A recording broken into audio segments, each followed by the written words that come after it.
ఎట్టి పరిస్థితుల్లో కాదంబరి జత్వానీ కేసులో వైసీపీకి ప్రోగా పనిచేసినటువంటి అధికారులను తీసుకొచ్చి బోన్లో నుంచోబెడతాం అని కూటమి సర్కార్ అలాగే బిహేవ్ చేసింది.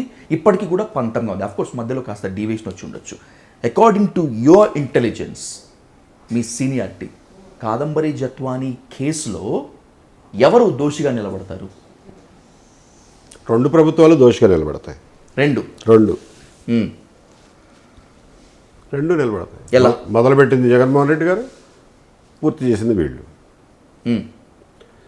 సో మీరు పోలీస్ ఆఫీసర్లను ఎందుకు అరెస్ట్ చేశారు, ఎందుకు సస్పెండ్ చేశారు, వాళ్ళ మీద ఇన్వెస్టిగేషన్ ఎందుకు మొదలెట్టారు? వాళ్ళు తప్పు చేశారనే కదా. ఆ ఇన్వెస్టిగేషన్లో మీరు ఏం తేల్చారు?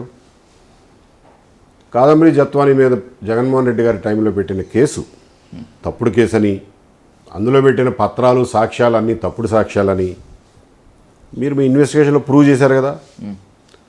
మరి అదే సాక్ష్యాలు అవే పత్రాలతో ఇవాళ కాదంబరి మీద ఎలా మీరు ఛార్జ్షీట్ వేశారు?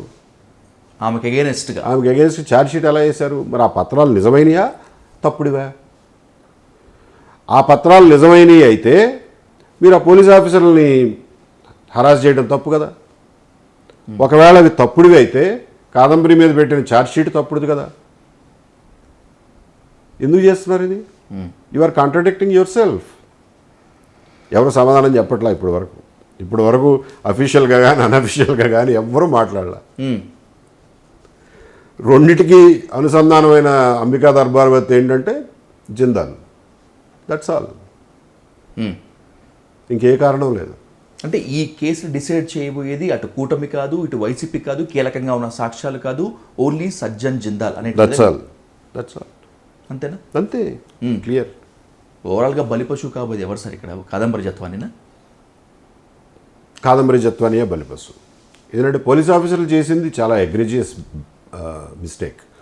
మీరు ఇప్పటికైతే సపోర్ట్ చేయరు. నేను పోలీస్ ఆఫీసర్లు చేసిన దాన్ని నేను ఇప్పటికీ సపోర్ట్ చేయను. వాళ్ళు చేసింది చాలా ఘోరమైన తప్పు. ఏదో జిందాల్ అడిగితే జగన్మోహన్ రెడ్డి చెప్తే మీరు ఇవన్నీ చేస్తారా? ఎందుకు చేస్తారా? ఐపీఎస్ ఆఫీసర్లు అయ్యండి ఎందుకు చేస్తారు? ఎందుకు చేయాలి? చేయకపోతే ఏమవుతుంది? ఆ బోర్డు పోస్టింగ్ ఓడగొడతారు. పోతే పోనీ. దీనికోసం ఇంత అరాచకం చేయాల్సిన అవసరం ఉందా? మీ మనస్సాక్షులు లేవా మీకు? మీ ఫ్రెండ్స్కి, మీ ఇంట్లో వాళ్ళకి ఏం సమాధానం చెప్పుకుంటారు రేపొద్దున? జగన్మోహన్ రెడ్డి చెప్పాడు, మేము ఆ ఒత్తిడికి లోనై చేసామని చెప్పుకుంటారా? So you should. ఇప్పుడు ఐపీఎస్ ఆఫీసర్లకి, ఐఏఎస్ ఆఫీసర్లకి ఇంత గౌరవం, ఇంత భద్రత, సర్వీస్ రూల్స్ ప్రకారం కానివ్వండి, ఆర్టికల్ 311 ప్రకారం కానివ్వండి, సెక్యూరిటీ, జాబ్ సెక్యూరిటీ ఇచ్చింది ఎందుకు? మీరు 99.9% ఆఫ్ ది కేసెస్లో అట్లీస్ట్ గట్టిగా నిలబడాలి అని. ఓకే, అలా నిలబడలేనప్పుడు ఎందుకు మీకు ఈ సెక్యూరిటీ అంతా? మీకు గౌరవం ఎందుకు? ఎంటైర్ సర్వీస్కి గౌరవం పోతుంది కదా. తర్వాత మీరు ఒక ప్రశ్న వదిలేశారు. మీరు మొదలుపెట్టినప్పుడు చెప్పింది మీ వెనక ఎవరున్నారు అని చెప్పి తెలుసుకునే ప్రయత్నం చేద్దామని అన్నారు కదా. అడగలా ప్రశ్న ఎందుకు? నా కొన్ని ప్రశ్నలకి మీరు ముందే సమాధానాలు చెప్పేశారు, ఎస్పెషల్లీ జగన్మోహన్ రెడ్డి విషయంలో. సరే, let me ask you very clearly. మీరే చెప్పారు, బట్ అయినా కూడా I'll keep questions before you. మీరు జగన్మోహన్ రెడ్డికి అమ్ముడుపోయారని, జగన్మోహన్ రెడ్డి ఇప్పుడు మీ వెనక ఉండి బయటికి శత్రువులాగా నటిస్తూనే కూటమి సర్కార్ పైన మీరు తిరుగుబాటు జెండా ఎత్తుతున్నారు, మున్ముందు ఇంకా ఉధృతం చేస్తారనేటువంటిది ఓపెన్ స్టేట్మెంట్. అది ఒకటే కాదు స్టేట్మెంట్, మీకు ఇంకొన్ని క్వశ్చన్స్ సప్లై చేస్తారు. మీతో ఇదే ప్రాబ్లం. నన్ను హైజాక్ చేస్తారు, నా క్వశ్చన్స్కి ముందే మీరు చెప్పేస్తారు. అదొకటే కాదు, అబ్బెబ్బే వీడు అసలు చంద్రబాబు నాయుడుకి బీ టీము, టీడీపీకి బీ టీము. చూస్తూ ఉండండి, ఎలక్షన్ దగ్గరికి వచ్చేసరికి వీళ్ళిద్దరు కలిసిపోతారు. ఇది ఉందా? ఇది అసలు ఇది విపరీతమైన, ఇది పెద్ద ట్రోలింగ్. వైసీపీ వాళ్ళు వాళ్ళ కళ్ళను వాళ్ళని నమ్మలేకపోతున్నారు. ఇలా మాట్లాడతారని, ఇలా వ్యతిరేక స్వరం వినిపిస్తామని వాళ్ళ కళ్ళను వాళ్ళు నమ్మలేకపోతున్నారు. దానికి ఏదో ఒక ఎక్స్ప్లెనేషన్ కావాలి వాళ్ళకి. కాబట్టి ఎక్స్ప్లెనేషన్ ఎత్తుక్కుంటున్నారు. ఎత్తుక్కునే క్రమంలో లేదు వీటి టీడీపీ బీ టీము వాళ్ళే పంపించారండి, అపోజిషన్ యాంటీ ఎస్టాబ్లిష్మెంట్ ఓటుని చీల్చడం కోసం పంపించారు, చివరి నిమిషంలో వీళ్ళిద్దరూ ఏకమైపోతారు చూడండి అని చెప్పి అనుకునే వాళ్ళు కొంతమంది ఉన్నారు. కొంతమంది ఏమో మీరు అంతకుముందు చాలామంది అన్నట్టు ఇదంతా సుజనా చౌదరి గారు నడిపిస్తున్నాడు, ఆయన డబ్బులు ఇచ్చి పోషిస్తున్నాడు అనేది కొంతమంది అంటారు. కొంతమంది ఏమో వీడు వైసీపీ పేటీఎం వాళ్ళతో డీల్ కుదిరింది అనుకునేవాళ్ళు కొంతమంది. ఇంకా ఏమున్నాయి కాన్స్పిరసీ థియరీలు? ఇంతవరకే వచ్చింది. ఇంకా సిఐఏ అవి రాలే, కేజీబీ అన్న మాటలు రాలే, ప్రస్తుతానికి లేవు. ఇవేవి కుదరకపోతే అదేమన్నా అంటారేమో చూద్దాం.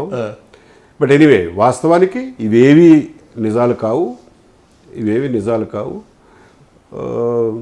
కొంతమంది మేము చేసే పనిని కానీ మేము చెప్పే మాటలను కానీ అర్థం చేసుకోలేకపోతేనో, మింగుడు పడకపోతేనో, డైజెస్ట్ కాకపోతేనో ఇలాంటి స్టోరీలతో వస్తున్నారు తప్ప ఏ రకమైనటువంటి సాక్ష్యాలు కానీ బేసిస్ కానీ ఉండి కాదు. ఇవి చెప్పేవాళ్ళు ఏదో ఒక బేసిస్ వాళ్ళే చూపించాలిగా, అదేమీ వాస్తవం కాదు. రెండోది మీకు చెప్తాను, ఇప్పటి వరకు మేము సంవత్సరం నుంచి ఖర్చు పెట్టింది ఎంతో తెలుసా? 15 నుంచి 20 లక్షలు అంతే. ప్రెస్ మీట్స్ కానీ మిగతా వాటికి కానీ, మాతో వచ్చేవాళ్ళ మా పిల్లలకు భోజనాలకు కానీ, ట్రావెల్కి కానీ, హోటల్ బిల్స్ కానీ, ప్రెస్ మీట్స్ కానీ, ప్రెస్ మీట్లో పత్రికలకు పెట్టే భోజనాలు కానీ, ఇవన్నీ కలిపితే 15 లక్షలు 20 లక్షలు ఖర్చు పెట్టాము. అంతకుమించి మాకు ఖర్చు కాలా. దీనికోసం సుజనా చౌదరి అవసరమా, లేకపోతే జగన్మోహన్ రెడ్డి అవసరమా? చెప్పండి. కానీ రాబోయేటువంటి ఎన్నికల కాలం ఆ 15-20 లక్షలు కూడా లెట్ మీ టెల్ యూ, ఆ 15-20 లక్షలు కూడా మా జేబులోంచి తీసి ఖర్చు పెట్టలా. మా జేబులోంచి ఇన్సిడెంటల్గా ఎప్పుడన్నా 1 లక్ష 2 లక్షలు ఖర్చు అయితే అయి ఉండొచ్చు. ఆ మాత్రం మేము పెట్టగలము, దాని ఏమీ మాకు ఇబ్బంది లేదు. ఇవి కూడా డొనేషన్లు ఇచ్చినవే. ఈ 10-15-20 లక్షలు కూడా డొనేషన్లు ఇచ్చినవే. మా గురించి తెలిసి మా ఫ్రెండ్స్, దూరపు ఫ్రెండ్స్, మీరు ఏదో చేస్తున్నారు కదా చేయండి అని చెప్పి తల 1 లక్ష 2 లక్షలు 5 లక్షలు ఇచ్చిన వాళ్ళే. అంతే తప్ప మేము ఎవరి దగ్గర చేయాల్సిన అవసరం పడలా. But you are welcome. మా పనికి మమ్మల్ని ఎంకరేజ్ చేయడానికి ఎవరైనా డొనేట్ చేస్తామంటే we will welcome them without any strings. Okay, without any strings donate చేస్తామంటే తీసుకుంటాం. ఇంకా గట్టిగా చేయగలుగుతాం, డబ్బులుంటే ఇంకా కొంచెం ఎక్కువ గట్టిగా చేయగలుగుతాం. కానీ ఇప్పుడు వరకు చేసిన పనికి మేము ఎవరి దగ్గర ఫండింగ్ తీసుకోవాల్సిన, అపరిచిత వ్యక్తుల దగ్గర కానీ, మీకు బయటికి చెప్పలేని వ్యక్తులతో కానీ ఫండింగ్ తీసుకోవాల్సిన అవసరం అయితే పడలా.